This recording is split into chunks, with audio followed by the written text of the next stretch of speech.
मुझे तो कोई सांप छू ही नहीं सकता, तुम तो जानते हो और फिर भी तुम ऐसा काम कर रहे हो। कहते हैं अतः तुम्हें उत्तेजित नहीं होना चाहिए, तुम्हें गुस्सा नहीं करना चाहिए।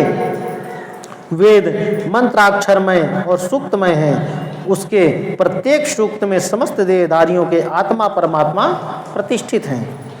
अतः उन मंत्रों के ज्ञाता नित्य आत्मवेत्ता हैं, इसलिए तुम रोषवश उन्हें श्राप ना दो, किसी की बुद्धि कितनी ही दूषित क्यों ना हो। कहते हैं किसी की बुद्धि कितनी ही दूषित क्यों ना हो, वह कभी वेदों को श्राप नहीं दे सकता। कहते हैं कितना भी बड़ा दूषित हो, बुद्धि खराब हो, वो वेदों को श्राप तो दे ही नहीं सकता।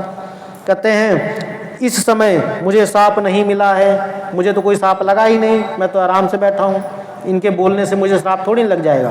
कहते हैं इस बात को तुम्हें ठीक ठीक समझ लेना चाहिए, समझ जाओ जितनी बात बोल रहे हैं, किंतु परंतु मत करो।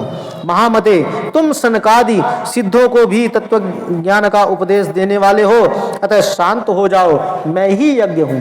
कहते हैं जो यज्ञ हो रहा है ये मैं ही हूँ, अब मैं नहीं रहूँगा तो यज्ञ कैसे होगा। तो कहते हैं मैं ही यज्ञ हूँ, मैं ही यज्ञ कर्म हूँ, यज्ञों के अंगभूत समस्त उपकरण भी मैं ही हूँ। कहते हैं यज्ञ की आत्मा हूँ, यज्ञ परायण यजमान भी मैं ही हूँ, और यज्ञ से बहिष्कृत भी मैं ही हूँ। यह कौन, तुम कौन और ये कौन। कहते हैं यहाँ जितने बैठे हैं सब में तो मैं ही हूँ, और जब मैं ही नहीं रहूँगा तो तुम कौन, ये कौन, ये कौन, कोई नहीं रहेगा यहाँ पे। कहते हैं वास्तव में सब मैं ही हूँ। कहते हैं तुम अपनी बुद्धि से इस बात का विचार करो, तुमने ब्राह्मणों को व्यर्थ ही श्राप दिया है। महामते नंदिन, तुम तत्व ज्ञान के द्वारा प्रपंच रचना का बांध करके आत्मनिष्ठ ज्ञानी ओम क्रोध आदि से शून्य हो जाओ। कहते हैं पहले तो गुस्सा शांत कर लो अपना, ये गुस्सा त्याग दो, हटा दो गुस्सा। कहते हैं ब्रह्मा जी कहते हैं नारद भगवान शंभु के इस प्रकार समझाने पर नंदिकेश्वर विवेक परायण हो क्रोधित रहित एवं शांत हो गए। जब प्रभु ने समझाया तो उनको समझ आया कि प्रभु क्या कह रहे हैं और वो शांत हो गए। कहते हैं भगवान शिव भी अपने प्राण प्रिय पार्षद नंदी को शीघ्र ही तत्व का बोध कराकर प्रथम गणों के साथ वहां से प्रसन्नता पूर्वक अपने स्थान को चले गए। भगवान जी वहां से चले गए, अपने तत्वों को अपने सबको समझाया, ज्ञान दिया और अपने गणों के साथ वहां से चले गए। इधर रोषावेश से युक्त दक्ष भी ब्राह्मणों से घिरे हुए अपने स्थान को लौट गए, वो भी अपने स्थान को चले गए दक्ष भी।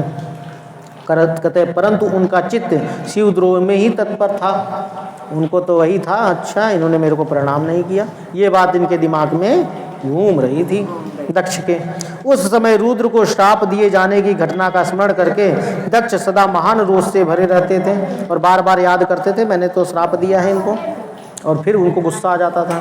कहते हैं उनकी बुद्धि पर मूढ़ता छा गई थी। कहते हैं वे शिव के प्रति श्रद्धा को त्याग कर शिव पूजकों की निंदा करने लगे। कहते हैं जो भगवान शिव का पूजन करता था उसकी निंदा करने लगते थे। कहते हैं तात नारद, इस प्रकार परमात्मा शंभु के साथ दुर्व्यवहार करके दक्ष ने अपनी जिस दुष्ट बुद्धि का परिचय दिया था वह मैंने तुम्हें बता दी। अब तुम उनकी पराकाष्ठा को पहुंची हुई दुर्बुद्धि का वृत्तांत सुनो, मैं बता रहा हूँ। इति अध्याय 26वां। इस प्रकार से 26वां अध्याय संपूर्ण हुआ।